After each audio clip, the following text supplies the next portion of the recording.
then देवान दिलन आम्हाला कौर पीक दर्याच रेती मीठ आणि मावर 80 आमची शेती बर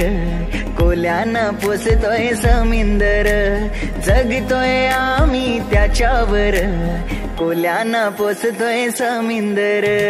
देवाची कृपा आम्हावर कोल्यानं पोसतोय समिंदर जगतोय आम्ही त्याच्यावर कोल्यानं पोसतोय समिंदर